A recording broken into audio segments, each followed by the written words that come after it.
কক্সবাজারের রুখিয়ায় পাহাড় ধসে ৮ মাদ্রাসা শিক্ষার্থী নিহত, আটকা অনেকে।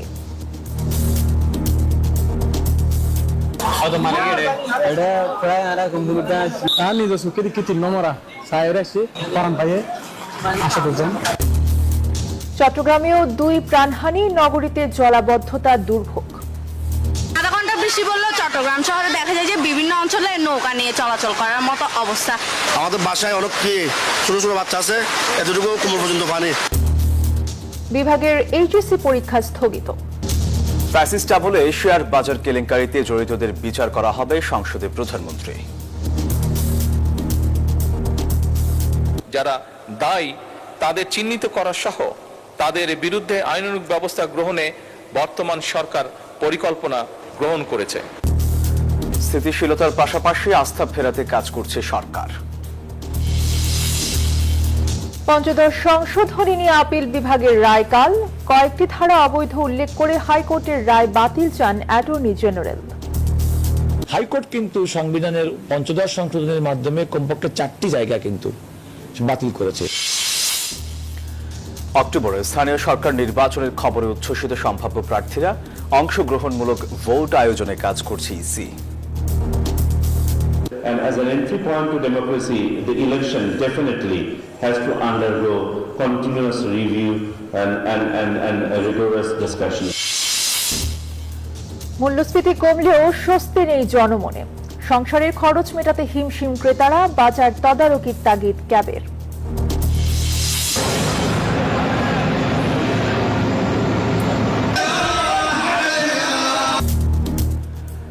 একশোকে 71 ইরান ইরাক, নাজাফ ও কারবালায় খামেনির শেষ যাত্রায় জনস্রোত, শিয়া বিশ্বের ঐক্যের বার্তা, কাল মাশহাদে দাফন।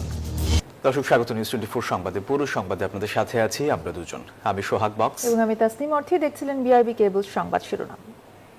ভারী বৃষ্টিতে কক্সবাজারের উখিয়ায় রোহিঙ্গা ক্যাম্পে এবার একটি মাদ্রাসার উপর ধসে পড়ল পাহাড়। নিহত অন্তত 8 শিক্ষার্থী, আহত আরো 5 জন। এছাড়া নিখোঁজ অনেকেই। এ নিয়ে 3 দিনে রোহিঙ্গা ক্যাম্পে প্রাণ গেল 16 জনের, আর অনির্দিষ্টকালের জন্য বন্ধ ঘোষণা হয়েছে ক্যাম্পের সব শিক্ষা প্রতিষ্ঠান। এছাড়া জেলাটিতে গতকাল 2 জন নিহত হন। চট্টগ্রামে ধসের ঘটনায় 2 দিনে নিহত 3 জন। এদিকে বান্দরবান চট্টগ্রাম সড়কে পাহাড় ধসে পড়ায় সারা দেশের সঙ্গে বন্ধ রয়েছে যোগাযোগ। বিস্তারিত ডেস্ক রিপোর্টে। উখিয়ার কুতুপালং 5 নম্বর রোহিঙ্গা ক্যাম্পের 5 ব্লকের মসজিদুল কুবার, খাদিজাতুল কুবরা মাদ্রাসা ও হিফজোখানা প্রতিদিনের মতোই পড়ছিলেন শিক্ষার্থীরা। হঠাৎই পাহাড় ধস, চাপা পড়েন অনেকেই। চারপাশ থেকে দৌড়ে আসেন স্বজন প্রতিবেশীরা, যার যা আছে তাই নিয়ে শুরু করেন উদ্ধার কাজ। চাপা পড়া শিক্ষার্থীদের প্রাণান্তর উদ্ধার চেষ্টায় যোগ দেয় ফায়ার সার্ভিসও। একে একে বেরিয়ে আসে অনেকগুলো মরদেহ। এতে শোকের পরিবেশ বিরাজ করছে পুরো ক্যাম্প জুড়ে। আর দেশে তো বাইরে করে দিয়ে আর এখন বাংলাদেশের এটা জানুয়ারের কল তাকে দিই মধ্যে আর সব টুকরা সবাই করে লাগাই আনার রই এখন জাগাইনের মধ্যে আর হনক করে জানো সেফটি সিকিউরিটিও দিয়ে নারলা নাই। এদিকে নিরাপত্তার স্বার্থে রোহিঙ্গা ক্যাম্পের সব শিক্ষা প্রতিষ্ঠান অনির্দিষ্টকালের জন্য বন্ধ ঘোষণা করা হয়েছে বলে জানান শরণার্থী ত্রাণ ও প্রত্যাবাসন কমিশনার। আমরা আজকে থেকে সব শিক্ষা প্রতিষ্ঠানগুলো বন্ধ করে দিচ্ছি। ছিল হিপস মাদ্রাসা, তো আমরা আজকে থেকে সব শিক্ষা প্রতিষ্ঠানগুলো বন্ধ করে দিচ্ছি। এদিকে ভারী বৃষ্টিতে বান্দরবান চট্টগ্রাম সড়কের আমতলী পাড়ায় ভূমিধসের ঘটনা ঘটেছে। এতে সড়ক পথে বান্দরবানের সাথে সারা দেশের সড়ক যোগাযোগ বন্ধ হয়ে পড়েছে। চরম ভোগান্তিতে পড়েছেন মানুষ। এই জায়গাটা 10 নম্বরের সম্ভাবনা আছে। এখন যে খুব রিস্ক, এখন লোকজনকে এখানে না থাকাই ভালো। 15 মিনিটের ব্যবধানে আস্তে আস্তে দেখলাম এটা রাস্তা ভেঙে পড়ে গেছে। এটা খুবই কষ্টকর হচ্ছে সবার জন্য। আপনি দেখতে পাচ্ছেন এদিকেও গাড়ি দাঁড়িয়ে আছে, মানুষজন নেমে ওই পাশে পার হচ্ছে, প্লাস তাদের ভাড়াও বেশি লাগছে। পানি ওঠার সম্ভাবনা বেশি। এদিকে এসে দেখতেছি যে মাটি পড়ে গেছে, খুব অবস্থা খারাপ, যাইতে পারতেছি না আমরা। অনেক মানুষ, টুরিস্ট থেকে শুরু করে অনেকে আটকে গেছে, গাড়ি সব আটকে গেছে। এদিকে রাস্তা পরিষ্কার করে যান চলাচলের কাজ শুরু করেছে প্রশাসন। চট্টগ্রামের ৮ নং শুল্কবহর ওয়ার্ডের স্টেশন এলাকায় পাহাড় ধসের ঘটনায় মাটি চাপা পড়ে এক কিশোরীর মৃত্যু হয়েছে। এছাড়াও পাহাড় ধসেছে জঙ্গল সলিমপুরেও, সেখানে ৯ মাসের এক শিশু নিহত হয়েছে। সে সময় ঘটনাস্থল পরিদর্শনে আসেন সিটি মেয়র। তিনি পাহাড়ে বসবাসকারীদের নিরাপদ আশ্রয়ে চলে যাওয়ার আহ্বান জানান। আমি অনুরোধ জানাচ্ছি কেউ যাতে এখানে আর বেশিক্ষণ সময় যাপন না করে, যেহেতু পাহাড় একবার ধস হয়েছে, যেহেতু বৃষ্টি পড়ছে ক্রমান্বয়ে, পাহাড় যে কোনো সময় ধস হতে পারে, আপনারা অতি দ্রুত এখান থেকে নেমে আসেন। চট্টগ্রাম সহ বিভিন্ন সময় পার্বত্যাঞ্চলে পাহাড় ধসে প্রাণহানির ঘটনা ঘটলেও ঝুঁকি জেনেও পাহাড় ছাড়েন না বাসিন্দারা, চান স্থায়ী পুনর্বাসন। Desk report, news 24। পাহাড় ধস এবং জলাবদ্ধতা নিয়ে আরো জানাতে যুক্ত আছেন আমাদের সহকর্মীরা। শুরুতেই কক্সবাজারের সহকর্মী ইরফানুল হাসান আছেন, ইরফানের কাছ থেকে জানবো সর্বশেষ খবর। ইরফান, আজও কিন্তু ৮ শিক্ষার্থীর নিহত হওয়ার খবর পাওয়া গেছে এবং আহত হয়েছেন আরো ৫ জন। উখিয়ায় পাহাড় ধসে এ পর্যন্ত আসলে কতজনের প্রাণহানির খবর নিশ্চিত করে জানা গেছে? কক্সবাজারে যে টানা বৃষ্টিপাত, এতে করে রোহিঙ্গা ক্যাম্পে বেশ ভারী বর্ষণের ফলে পাহাড় ধসের ঘটনা বেড়েই চলছে এবং এই পাহাড় ধসের ঘটনায় ইতিমধ্যে ৩ দিনের ব্যবধানে ১৬ জনের মৃত্যু হয়েছে। প্রথমে একদিনে ৮ জনের মৃত্যু এবং আজকে ৮ শিশুর মৃত্যু হয়েছে পাহাড় ধসে। তো সব মিলিয়ে এখন পর্যন্ত রোহিঙ্গা ক্যাম্পে ১৬ জনের মৃত্যু হয়েছে এবং এই মৃত্যুর ঘটনাকে কেন্দ্র করে পুরো রোহিঙ্গা ক্যাম্পে আতঙ্ক ছড়িয়ে পড়েছে। তবে প্রশাসন বলছে তাদেরকে, যারা পাহাড়ে বসবাস করছে তাদেরকে সেখান থেকে সরে নিরাপদ আশ্রয়ে, যেখানে নিরাপদে থাকা যায়, সেখানে লার্নিং সেন্টার এবং মসজিদগুলোতে থাকার জন্য বলা হলেও তারা অনেকেই আসলে তাদের ঘর চাচ্ছেন না। তো এই জন্য আজকে প্রশাসনের পক্ষ থেকে, শরণার্থী ত্রাণ ও প্রত্যাবাসন কমিশনারের পক্ষ থেকে ইতিমধ্যে সিদ্ধান্ত নেওয়া হয়েছে রোহিঙ্গা ক্যাম্পে যত শিক্ষা প্রতিষ্ঠান রয়েছে সব শিক্ষা প্রতিষ্ঠান আজকে থেকে অনির্দিষ্টকালের জন্য বন্ধ ঘোষণা করা হয়েছে এবং কোনো শিক্ষা প্রতিষ্ঠানে যাতে শিশুরা না যায় সেজন্য সেখানে থাকা পিপলার্সরা সেখানে তদন্ত করবেন, এমনটাই জানা গেছে। এবং ইতিমধ্যে কক্সবাজারেও পাহাড় ধসে 2 দিনে 2 জনের মৃত্যু হয়েছে এবং জেলার অন্যান্য জায়গাগুলোতেও, বিশেষ করে উখিয়ার আরেকটি স্থানে ভাত খাওয়ার সময় একজনের পাহাড় ধসে মৃত্যু হয়েছে। সব মিলিয়ে মৃত্যুর ঘটনা কিন্তু প্রতিদিনই বেড়েই চলছে এবং আজকে কক্সবাজার জেলা প্রশাসনের পক্ষ থেকে খুব তড়িঘড়ি করে পাহাড়ে যারা বসবাস করছেন তাদেরকে সেখান থেকে নামাতে ইতিমধ্যে অভিযান শুরু করেছে। বেশ কিছু নির্বাহী ম্যাজিস্ট্রেট দিয়ে সেখানে অভিযান চালানো হচ্ছে এবং আমরা শেষ খবর পাওয়া পর্যন্ত কক্সবাজার শহরে যারা পাহাড়ের পাদদেশে কিংবা পাহাড়ের উপর বসবাস করছেন তাদেরকে সেখানে সরাতে ইতিমধ্যে প্রশাসন কাজ করছে এবং কক্সবাজারের কুতুবদিয়াতে যে মানুষের চলাচলের একটি ব্রিজ ভেঙে গিয়েছে। সব মিলিয়ে এই যে বর্ষার বৃষ্টিপাতকে কেন্দ্র করে পুরো জেলা জুড়ে একেবারে তাণ্ডব হয়ে এসেছে এবারের বর্ষাকাল। যেভাবে মৃত্যুর ঘটনা বাড়ছে সেভাবে আসলে ক্ষয়ক্ষতির বিষয়টি বেড়ে চলছে এবং কক্সবাজারে যে টানা বৃষ্টিপাত, এতে করে পুরো কক্সবাজারের যে এলাকাগুলো প্লাবিত হচ্ছে সেখানে আসলে প্রশাসনের পক্ষ থেকে, জেলা প্রশাসনের পক্ষ থেকে যে সহযোগিতা দেওয়ার কথা সেটি মোটামুটি পৌঁছানোর চেষ্টা করা হচ্ছে, তবে অনেক জায়গায় এখন পর্যন্ত সহযোগিতা যায়নি এমন খবর আমরা পেয়েছি। এ ছিল কক্সবাজার থেকে সবশেষ খবরাখবর। আমরা খবর পেয়েছি বান্দরবনে পাহাড় ধসে একটি সড়ক বন্ধ হয়েছে, সেই খবর জানাতে সেখান থেকে সরাসরি যুক্ত হচ্ছেন আমাদের সহকর্মী নাইম আল জিকো। জিকো, কক্সবাজারের খবর জানাচ্ছিলাম, এবার আপনার কাছে থাকা বান্দরবনের সবশেষ খবর জানতে চাই।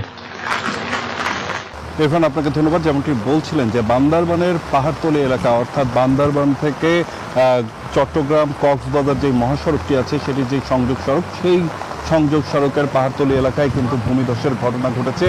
দীর্ঘ 3 ঘন্টা পর আসলে অবশেষে সড়ক ও জনপদের যেই ভেকুটি সেটি এখানে এসে পৌঁছেছে এবং তারা হলো সড়ক থেকে এই ভেকুর মাধ্যমে সড়কটি যান চলাচলের জন্য উপযুক্ত করে তোলার কাজটি অব্যাহত চালু করেছে কিছুক্ষণ আগেই। এখন পর্যন্ত দেখছেন যে এখানে কাজ চলমান রয়েছে। এরই মধ্যে কিন্তু বান্দরবানের দিকে প্রায় দীর্ঘ 3 কিলোমিটার যানজটের সৃষ্টি হয়েছে, অন্যদিকেও কিন্তু দীর্ঘ যানজটের সৃষ্টি হয়েছে। মানুষ দীর্ঘক্ষণ ধরে অপেক্ষা করছেন। বহু পর্যটক এরই মধ্যে আটকা পড়েছেন, যারা ঢাকায় ফিরতে চাচ্ছেন বা অন্যান্য গন্তব্যে, নিজ নিজ গন্তব্যে যেতে যাচ্ছেন, তারাও কিন্তু এই দীর্ঘ 3 ঘন্টা ধরে এখানে আটকা পড়ে রয়েছেন। যদিও সড়ক ও জনপদের কর্তৃপক্ষের সাথে আমাদের যখন কথা হয় তারা যেটি বলেছিলেন আধা ঘন্টার মধ্যেই তাদের ভেহিকল আসবে, 15 মিনিটের মধ্যে এটি পরিষ্কার হয়ে যাবে। এতক্ষণ যেটি পরিষ্কার হওয়ার কথা ছিল সেই জায়গায় কিন্তু প্রায় ওনার বলার পরে 2.5 ঘন্টা পরে কিন্তু সেই কাঙ্ক্ষিত ভেহিকলটি এখানে এসে পৌঁছেছে। এর মধ্যেই কিন্তু ফায়ার সার্ভিস কর্তৃপক্ষ অনেকাংশেই কাজ সহজ করে দিয়েছিল। তারা এখানে যে গাছটি ভেঙে পড়েছিল সেই গাছটি ইতিমধ্যেই কেটে এখান থেকে অপসারণ করেছে এবং বড় যান চলাচলের জন্য সড়ক তৈরি করে দিয়েছিল। এরপরই কিন্তু এখানে এই সড়ক ও জনপদের যেই ভেকুটি সেটি এখানে এসে উপস্থিত হয় এবং এখন কিন্তু এখানে এই রাস্তাটি পরিষ্কার করা এবং সারা দেশের সাথে যেই বান্দরবানের যোগাযোগ বিচ্ছিন্ন হয়ে পড়েছিল সেই অবস্থান থেকে যোগাযোগ তৈরি করার জন্য লক্ষ্যে কিন্তু তারা এখানে কাজ করে যাচ্ছে দীর্ঘক্ষণ ধরে। আমরা দেখেছি যে বহু মানুষ কিন্তু এখানে আটকা পড়ে রয়েছেন, বহু রোগী এখানে দীর্ঘক্ষণ ধরে অপেক্ষা করছেন, যাদেরকে উন্নত চিকিৎসার জন্য বিভিন্ন উচ্চ মেডিকেলগুলোতে রেফার করা হয়েছে। তারাও কিন্তু এখানে অপেক্ষা করছেন দীর্ঘক্ষণ ধরে। মানুষের যেই ভোগান্তি সেটি কিন্তু চরমে পৌঁছেছে গেল 3 ঘন্টার মধ্যে এবং অনেক গাড়ি দেখেছি এখান থেকে ঘুরে যেতে, মানুষকে আমরা দেখেছি যে পায়ে হেঁটে নিজ নিজ গন্তব্যে পৌঁছানোর জন্য, অনেক পর্যটককে আমরা দেখেছি নিজের ব্যাগটি কাঁধে করে নিয়ে তারা এখান থেকে সরাসরি এই জায়গাটি পার হয়ে অন্যদিকে গিয়ে নিজেদের গন্তব্যে পৌঁছতে পারেন কিনা সেই বিষয়ে কিন্তু তারা চেষ্টা চালিয়েছেন। তো সামগ্রিকভাবে যদি বলি এখন পর্যন্ত এখানের কাজ চলমান রয়েছে এবং সড়কটি এখন পর্যন্ত সম্পূর্ণরূপে কিন্তু এই জায়গাটি এখন পর্যন্ত পরিষ্কার করা সম্ভব হয়নি। যান চলাচল এখন পর্যন্ত বন্ধ রয়েছে। আশা করা হচ্ছে কিছুক্ষণের মধ্যে হয়তোবা যান চলাচল আবারও স্বাভাবিক হবে, স্থাপন হবে বান্দরবানের সাথে সারা দেশের যোগাযোগ। তো এই ছিল এখন পর্যন্ত আমার কাছে বান্দরবানের সবশেষ তথ্য। আমার আরেক সহকর্মী আকরাম রয়েছেন চট্টগ্রামে, সেখানকার পরিস্থিতি জানতে সরাসরি যুক্ত হব তার সাথে। আকরাম, আপনি যেমনটি বলছিলেন রাঙামাটিতে টানা 3 দিন বৃষ্টিপাত অব্যাহত রয়েছে, ভারী বৃষ্টিপাত হচ্ছে। রাঙামাটি যেহেতু পাহাড়ি অঞ্চল, 10টি উপজেলার মধ্যে প্রায় 10 লাখেরও অধিক মানুষ কিন্তু পাহাড়ে ঝুঁকিপূর্ণ স্থানে বসবাস করছে। তাদেরকে নিরাপদ স্থানে সরিয়ে নিয়ে আসার জন্য প্রশাসন কিন্তু মাঠে নেমেছে এবং অনেকজনকে আশ্রয় কেন্দ্রে নিয়ে এসেছে। এই পর্যন্ত রাঙামাটিতে প্রায় 800-এরও অধিক মানুষ আশ্রয় কেন্দ্রে আশ্রয় গ্রহণ করেছে, তাদেরকে খাবারেরও ব্যবস্থা করা হয়েছে। এছাড়া রাঙামাটির বাগাইছড়ি উপজেলার সাথে এবং খাগড়াছড়ির দিঘিনালার সাথে সড়ক যোগাযোগ বিচ্ছিন্ন থাকায় সাজেকে প্রায় 400 থেকে 500 পর্যটক আটকা পড়েছে এবং তাদেরকেও নিরাপদে রাখা হয়েছে। আমরা জেলা প্রশাসনের সাথে কথা বলেছি, তিনি আমাদেরকে জানিয়েছেন যতদিন বৃষ্টিপাত অব্যাহত থাকবে এবং পানি নিম্ন অঞ্চলে পানি না কমবে ততদিন পর্যন্ত পর্যটকদেরকে সাজেকে অবস্থান করতে হবে। তবে পর্যটকদের যাতে কোনো রকম কোনো অসুবিধা না হয় সে বিষয়ে তারা যারা পর্যটন কর্তৃপক্ষ আছে সেখানে তাদের সাথেও কিন্তু বারবার যোগাযোগ করা হচ্ছে এবং তাদেরকে নিরাপদে রাখা হয়েছে। এছাড়া রাঙামাটিতে ভারী বৃষ্টিতে বিভিন্ন জায়গায় পাহাড় ধস হয়েছে, বিশেষ করে রাঙামাটির তবলছড়ি রিজার্ভ বাজার এবং রাঙামাটি চট্টগ্রাম সড়কে কিন্তু পাহাড় ধস হয়েছে। একই সাথে কাপ্তাই উপজেলা এবং রাজস্থলিত সড়কে পাহাড় ধস হয়েছে। সাময়িক রাস্তাঘাট বন্ধ হয়ে গেল, এখন আপাতত ধন্যবাদ আপনাদের সকলকে। পার্বত্য জেলার জলাবদ্ধতা এবং পাহাড় ধস নিয়ে জানাচ্ছিলেন আমাদের সহকর্মীরা। বৈরী আবহাওয়ার কারণে চট্টগ্রাম, রাঙামাটি ও কক্সবাজার জেলায় আজকের এইচএসসি পরীক্ষা স্থগিত রয়েছে। এছাড়া স্থগিত করা হয়েছে চট্টগ্রাম বিশ্ববিদ্যালয়ের সকল পরীক্ষা। আবহাওয়া অফিস জানিয়েছে পূর্ব মধ্যপ্রদেশ ও তৎসংলগ্ন এলাকায় অবস্থানরত লঘুচাপটি উত্তর পশ্চিম মধ্যপ্রদেশে অবস্থান করছে, আর এই কারণেই খুলনা, বরিশাল, চট্টগ্রাম, ময়মনসিংহ ও সিলেটে 12 তারিখ পর্যন্ত বৃষ্টিপাত হতে পারে। এসব জেলার পাহাড়ি এলাকায় হতে পারে ভূমিধস, আর রাজধানীতে বৃহস্পতিবার পর্যন্ত থেমে থেমে বৃষ্টি হতে পারে। প্রধানমন্ত্রী তারেক রহমান বলেছেন, আওয়ামী লীগ আমলে শেয়ার বাজারে বিনিয়োগকারীদের নিঃস্ব করার জন্য দায়ীদের বিরুদ্ধে ব্যবস্থা নেওয়া হচ্ছে। বিকেলে সংসদ অধিবেশনে প্রশ্নোত্তর পর্বে তিনি আরও জানান, শেয়ার বাজারে স্থিতিশীলতা ফিরিয়ে আনা এবং বিনিয়োগকারীদের আস্থা পুনরুদ্ধারে সরকার বদ্ধপরিকর। সংসদে উত্থাপন করছে। সংসদে প্রশ্নোত্তর পর্বে প্রধানমন্ত্রী তারেক রহমানের কাছে জানতে চাওয়া হয়, আওয়ামী লীগ সরকারের আমলে শেয়ার বাজার কেলেঙ্কারির মাধ্যমে হাজার হাজার বিনিয়োগকারীকে নিঃস্ব করার জন্য যারা দায়ী তাদের বিরুদ্ধে ব্যবস্থা নেওয়ার কোনো পরিকল্পনা সরকারের রয়েছে কিনা। জবাবে প্রধানমন্ত্রী জানান, ইতিমধ্যে কয়েকজনের বিরুদ্ধে ব্যবস্থা নেওয়া হয়েছে, আর কোনো ব্যক্তি বা প্রতিষ্ঠান জড়িত আছে কিনা তা খতিয়ে দেখা হচ্ছে। ধারাবাহিকভাবে শেয়ার মার্কেটের পতন ঘটিয়ে হাজার হাজার বিনিয়োগকারীদের নিঃস্ব করার জন্য যারা দায়ী তাদের চিহ্নিত করা সহ তাদের বিরুদ্ধে আইনানুগ ব্যবস্থা গ্রহণে বর্তমান সরকার পরিকল্পনা গ্রহণ করেছে। মাননীয় স্পিকার, বর্তমান সরকার শেয়ার মার্কেটের স্থিতিশীলতা ফিরিয়ে আনা সহ বিনিয়োগকারীদের আস্থা পুনরুদ্ধারের জন্য বদ্ধপরিকর। বিগত সরকারের শিক্ষানীতির সমালোচনা করে প্রধানমন্ত্রী বলেন, প্রাথমিক শিক্ষায় শুধু ভবন নির্মাণ বা অবকাঠামোগত উন্নয়নই হয়েছে, শিক্ষকদের গুণগত প্রশিক্ষণের কোনো ব্যবস্থা নেওয়া হয়নি।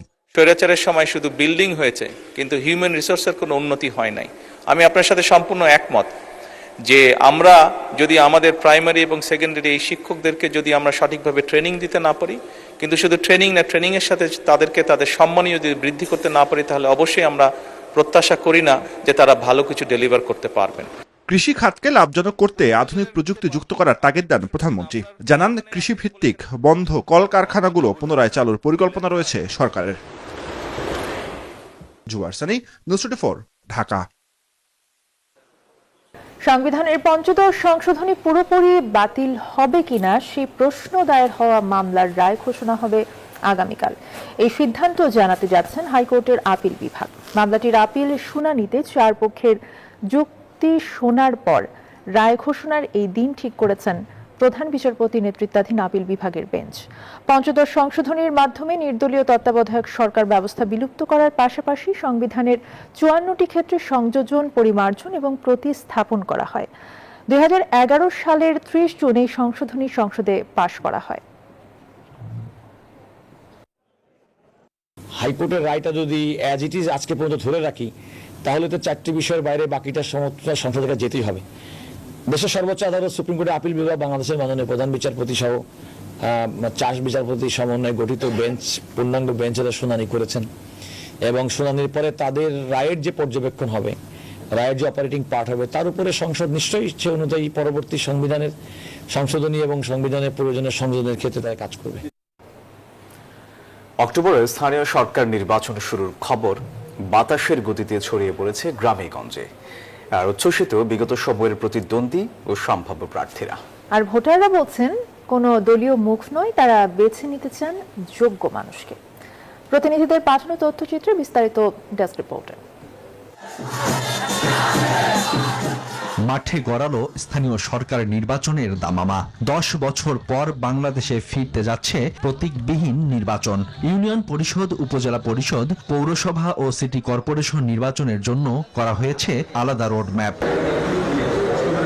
সচিবালয়ে আয়োজিত ব্রিফিংয়ে তথ্য সম্প্রচার বিষয়ক উপদেষ্টা ডাক্তার জাহেদুর রহমান এই ঘোষণা দেন। তিনি জানান, আগস্টে তফসিল, অক্টোবরের শুরুতে হবে ইউনিয়ন পরিষদ নির্বাচন। অক্টোবরের প্রথমার্ধে ইউনিয়ন পরিষদ নির্বাচন শুরুর পরিকল্পনা করা হচ্ছে।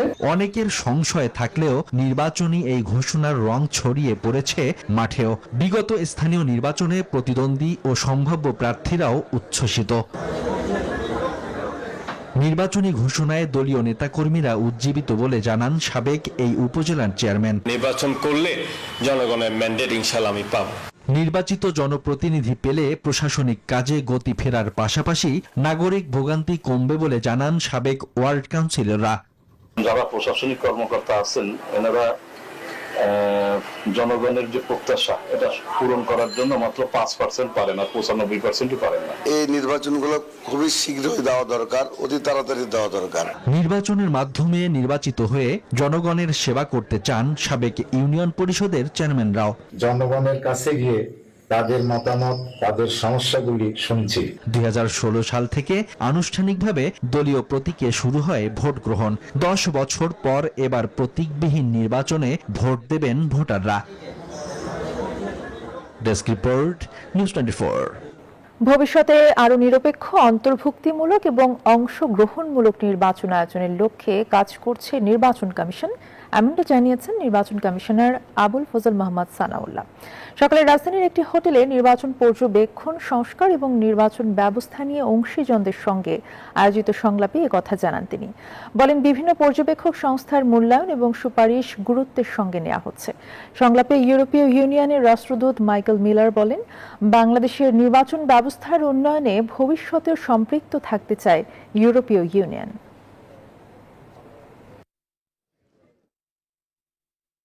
দীর্ঘ 1 বছর পর কুড়িগ্রাম সীমান্ত দিয়ে পশিন হওয়া শিশুসহ 4 নাগরিককে চাঁপাইনবাবগঞ্জ সীমান্ত দিয়ে ফেরত নিয়েছে বিএসএফ। বুধবার বিকেলে চাঁপাইনবাবগঞ্জের সোনা মসজিদ স্থলবন্দর ইমিগ্রেশন দিয়ে তাদের বিএসএফ এর কাছে হস্তান্তর করা হয়। বিষয়টি নিশ্চিত করেছেন সোনা মসজিদ স্থলবন্দর ইমিগ্রেশন পরিদর্শক মোহাম্মদ জামিরুল ইসলাম।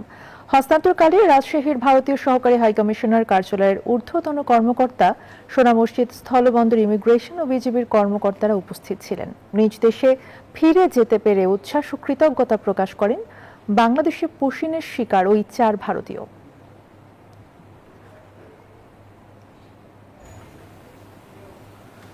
কাগজে কলমেও কমেছে মূল্যস্ফীতি, কিন্তু তার কোনো প্রতিফলন দেখা যাচ্ছে না বাজারে। কনজিউমার অ্যাসোসিয়েশন বলছে, সরকারের দেয়া কর সুবিধার সুফল ভোগ করছেন ব্যবসায়ীরা। সাধারণ মানুষের কাছে এর সুফল পৌঁছে দিতে বাজার তদারকি জোরদার ও সরবরাহ ব্যবস্থা স্বাভাবিক রাখার তাগিদ দিয়েছে ক্যাব।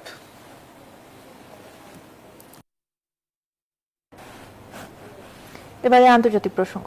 সীমানা পেরিয়ে এক শোকে একাত্ম ইরান ইরাক। নাজাফ ও কারবালায় প্রয়াত আয়াতুল্লাহ আলী খামেনির কফিন ঘিরে লাখো মানুষের ঢল। শিয়া বিশ্বের 2 পবিত্র নগরী নাজাফ ও কারবালা জুড়ে জারি রয়েছে নজিরবিহীন নিরাপত্তা। আর এই শোকযাত্রাকে দেখা হচ্ছে বাগদাদ, তেহরানের ধর্মীয় বন্ধন এবং ভ্রাতৃত্বের প্রতীক হিসেবে। ইরাকে ধর্মীয় আনুষ্ঠানিকতা শেষে কাল ইরাকের মাশহাদে দাফন করা হবে খামেনিকে। ইরাকের পবিত্র শহর নাজাফের রাজপথ জুড়ে মানুষের ঢল, চারদিকে কালো পতাকায় শোকের আবহ। জনসমুদ্রের মাঝখানে ধীরে ধীরে এগিয়ে চলেছে প্রয়াত ইরানের সর্বোচ্চ নেতা আয়াতুল্লাহ আলী খামেনির কফিন। এই সময় শোকের মাতম, প্রার্থনা আর ধর্মীয় আবেগে ভারী হয়ে ওঠে নাজাফের বাতাস। ইরাকের পবিত্র শহর কারবালায় এই শোক যেন মিশেছে ধর্মীয় আবেগে। ইমাম হুসাইনের স্মৃতিধন্য এই নগরীতে খামেনির মরদেহ পৌঁছতেই শেষ শ্রদ্ধা জানাতে নামে লাখো শোকাহত মানুষের ঢল। মাতম, দোয়া আর শোকধ্বনিতে ভারী হয়ে ওঠে কারবালার চারপাশ। শিয়া বিশ্বের কাছে এই বিদায় পরিণত হয় গভীর ধর্মীয় অনুভূতি, ভালোবাসা ও ঐক্যের এক বিরল প্রকাশে। বিপুল জনসমাগমকে ঘিরে নাজাফ ও কারবালা প্রদেশ জুড়ে জারি করা হয় সর্বোচ্চ নিরাপত্তা। শোকযাত্রার পুরো রুট, গুরুত্বপূর্ণ সড়ক ও ধর্মীয় স্থাপনাগুলোতে মোতায়েন করা হয় অতিরিক্ত নিরাপত্তা বাহিনী। আকাশ ও স্থল দুদিক থেকে চলে কঠোর নজরদারি। এই আয়োজনে অংশ নিতে নাজাফে উপস্থিত ছিলেন ইরানের প্রেসিডেন্ট মাসুদ পেজেশকিয়ান। তবে ইরানের দক্ষিণাঞ্চলে আকস্মিক মার্কিন হামলার খবরে সফর সংক্ষিপ্ত করে তেহরানে ফিরে যান তিনি। ইরাকে লাখো মানুষের অশ্রুসিক্ত বিদায়ের পর খামেনির মরদেহ নেওয়া হবে ইরানের মাশহাদে। সেখানে চিরনিদ্রায় শায়িত হবেন তিনি। চৈতি রয়, নিউজ 24। দর্শক, এই ছিল সংবাদে। এতক্ষণ সাথে থাকার ধন্যবাদ সবাইকে।